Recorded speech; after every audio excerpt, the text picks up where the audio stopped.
साज सज्जा क्यों हो रही है, कोई पुरी में उत्सव आ गया क्या? तो उस नर्तकी ने कहा कि अरे आप इतना भी भूल गए, आज श्री जगन्नाथ महाप्रभु की रथ यात्रा है। इतना सुनते ही महाविरह हो गया उनको, आखिर तो भक्त थे ही, वे दौड़े वहां से पागलों की तरह, स्नान तक नहीं किया था। जो वस्त्र पहने थे रात्रि में सोते समय वही वस्त्र थे,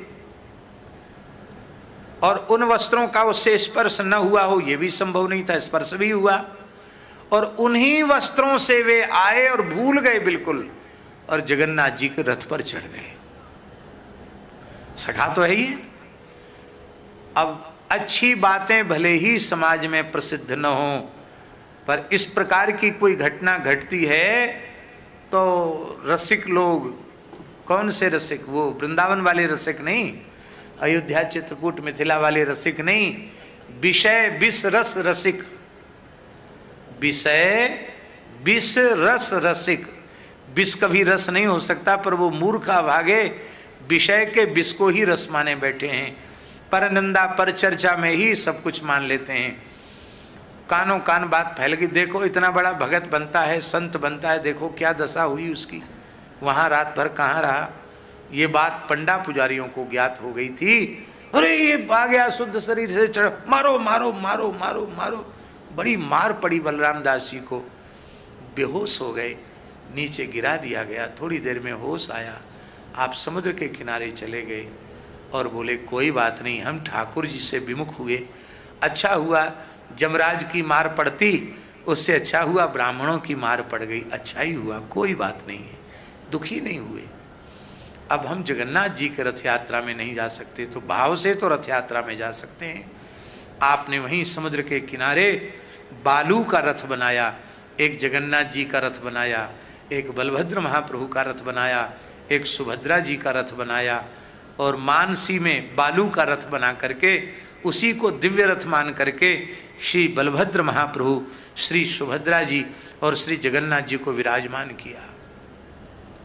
अब क्या हुआ कि ठाकुर जी वो रथ छोड़ के उस रथ में बैठ गए। अब बालू का रथ तो चलेगा नहीं, बालू का रथ चलेगा क्या भाई? समुद्र की रेत का बना हुआ रथ तो बढ़ नहीं सकता आगे। अब कितनी भी कोशिश की गई, जगन्नाथ जी का रथ 1 इंच भी हिला नहीं। बोले ऐसे नहीं हिलेगा, हाथी बुलाओ। हाथी भी घुटने टेक गए, रथ हिला नहीं। हाहाकार मच गया, सूर्यास्त होने वाला है, जगन्नाथ जी का रथ हिला तक नहीं।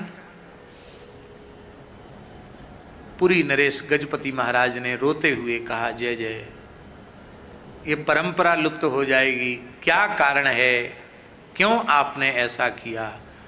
तो आवाज सुनाई पड़ी जगन्नाथ जी की, मैं इस रथ में हूं ही नहीं, मैं तो मेरे प्राण प्यारे सखा बलराम दास ने जिस बालुका के रथ में मुझे विराजमान किया, हम तीनों तो वहीं बैठे हैं, वो जब तक आकर हमारे रथ पर नहीं चढ़ेंगे और रथ को खींचेंगे नहीं, तब तक हम हिलने वाले नहीं। इसलिए जाओ उनसे क्षमा प्रार्थना करो और पालकी में बिठा कर उनको लाओ। हा हा हा, यही है प्रेमः पुमर्थो महान, प्रेम की कितनी महिमा है, वो बलराम दास जी महाराज।